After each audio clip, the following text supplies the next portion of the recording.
Hi, I'm Mike Mitchell, and I'm a citizen of the United States. This is my story. I feel it's very important right now to tell it. As you can tell by my voice or by my accent, I was born in Germany, and in early 1945, at age 9, I've decided to quit the Hitler Youth and join the German army in the fight against the Allies. When I went in to see them, the guy looked at me and he said something like, "Well, you're not old enough to join anything that we do here." So for the first time, well, I think it was the first time in my life, I lied, and I was telling him that I was 16 years old. He just shrugged his shoulders and he says, "Here, okay, fine, sign here."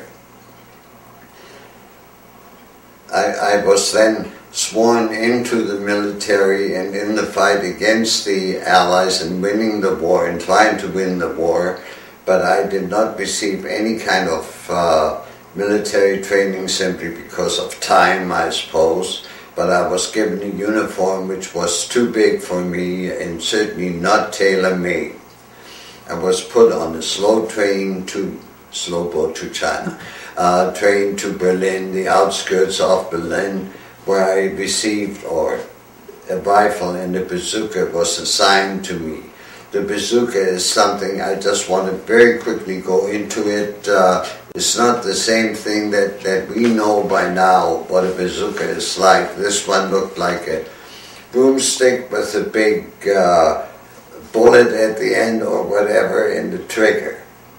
I was sent into a trench where I joined about 4, 5, 6, 7 Germans of regular age, meaning 20 or older.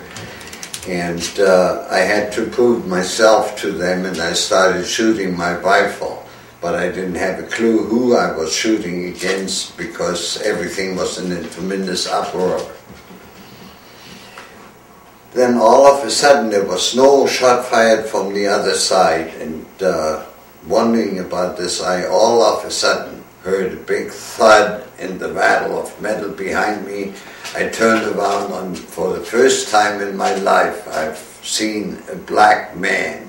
He had a knife in his teeth, a rifle in his hands, the bullets for the rifle in an X across the front of his chest, and I thought for sure we were going to be eaten or something like that, but we weren't. I'm still here.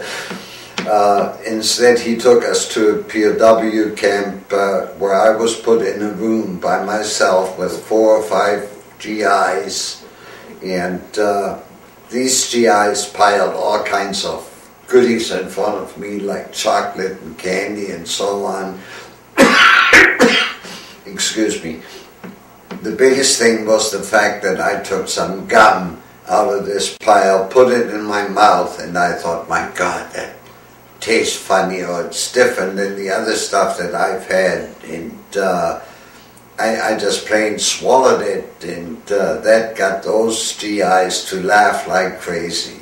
Something that was really something like I've never seen before. Germans weren't like this. Uniforms weren't, of the GIs that is, uniforms weren't buttoned up to the very throat or neck, and they were totally relaxed. They laughed like crazy, and one guy who had left a little bit earlier sort of concerned me because I thought he was fed up, but he came back in about a half an hour or something like that. He'd made up a sign that said, in German of course, "We do not shoot against children," and they hung it around my neck so that it was in front of my chest. And then I was sent back to the German army. I had to run across a field, and I was scared stiff because bullets were just whistling by my ears, but all of a sudden I realized that there wasn't a single shot from behind. Those beautiful Yanks, those beautiful Yanks stopped shooting, and that just made my thoughts even more worth my while that the Yanks were the real people. I went back and got into possibly the same trench, I'm not too sure, but the war only lasted for another half an hour, 2 hours, 1 hour for me, and I was wounded in my left knee by either a shrapnel or a bullet. I was helped or carried into a field hospital where I was stitched up, and the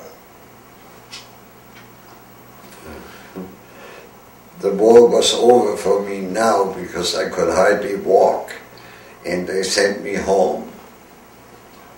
For the 10 years that started now in 1945, I was constantly wondering whether I wanted to go to the US, and I've decided, yes, this is what I want to do, and I want to do it now, but I couldn't because I didn't get the papers, I didn't have any sponsors. Instead, and this is important too, I met a few Canadians in my hometown, and becoming friends with them, they promised to help me go to the US, and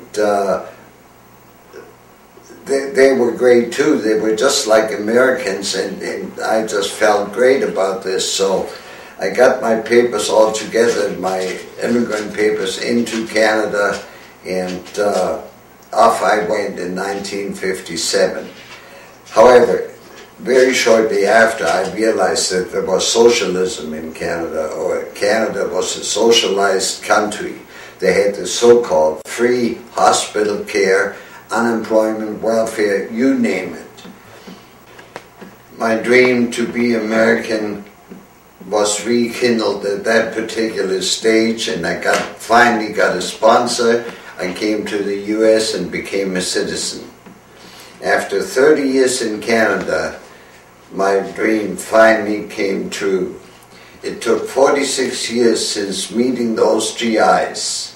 And now that I've been 20 years here in the US, I'm more than just plain concerned, I'm afraid. I see socialism here, and I worry that from socialism it's a very short way to become a communistic country. I see we are starting to lose our Constitution. Nowhere in Constitution does it say unelected people, namely czars, can control our lives. We have taken liberty and freedom for granted for too long. Now is the time before it's too late to speak out loud and clear. Let's all be patriots once. I don't usually talk about my past, but it is critical now. We are losing our freedom. Our forefathers have written into the Constitution, and our military forces have fought for over 200 years. That's why I'm now a proud member of the 9/12 Project. I would like to invite you to a meeting, so just get in touch. I'm going to put the address of the web on now.